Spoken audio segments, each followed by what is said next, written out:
বন্ধুরা, গুজরাট বনাম আরসিবি ম্যাচে আজ এমন একটা ঘটনা ঘটেছে যা পুরো ম্যাচটাই ঘুরিয়ে দিয়েছে। মাঠের মাঝখানেই বিরাট কোহলি এম্পায়ারের উপর ভীষণভাবে ক্ষোভ দেখাতে দেখা গেছে। এরপর যা হয়েছে তাতে দর্শক থেকে বিশেষজ্ঞ সবাই অবাক। সত্যি বলতে এই একটা মুহূর্তেই ম্যাচটা খেলা থেকে একেবারে নাটকে পরিণত হয়ে যায়। কি ঘটেছিল আসলে, কোহলি আর এম্পায়ারের মধ্যে এত তর্ক কেন, সবকিছু জানাবো এই ভিডিওতে, তাই শেষ পর্যন্ত অবশ্যই দেখবেন। ম্যাচটা হচ্ছিল নরেন্দ্র মোদী স্টেডিয়ামে, মুখোমুখি রয়্যাল চ্যালেঞ্জার্স ব্যাঙ্গালোর আর গুজরাট টাইটান্স।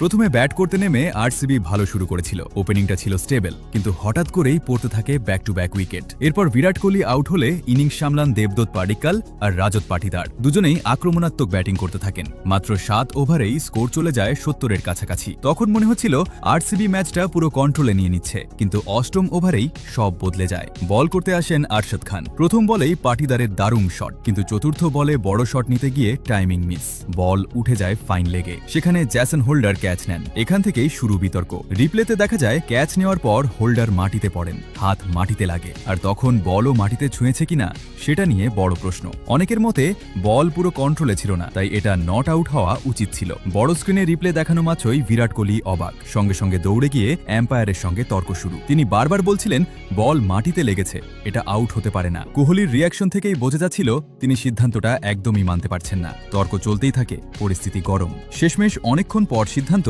রাজত পাটিদার আউট। কিন্তু এখানেই শেষ না, সিদ্ধান্তের পরও কোহলি থামেননি। বাউন্ডারি লাইনের বাইরে দাঁড়িয়ে এখনও এম্পায়ারের সঙ্গে কথা বলতে দেখা যায়। আরসিবি ম্যানেজমেন্টও পাশে দাঁড়ায়, এমনকি হেড কোচ অ্যান্ডি ফ্লাওয়ারও সেখানে ছিলেন। সব মিলিয়ে এই এক সিদ্ধান্তেই তৈরি হয় বড় বিতর্ক। ম্যাচ একেবারে নাটকীয় মোড় নেয়। ক্রিকেটে বিতর্ক নতুন নয়, কিন্তু এই ঘটনাটা সত্যিই অনেক প্রশ্ন তুলে দিয়েছে। এখন বলুন, রাজত পাটিদার কি আউট ছিলেন নাকি নট আউট? আপনার মতামত কমেন্টে অবশ্যই জানাবেন।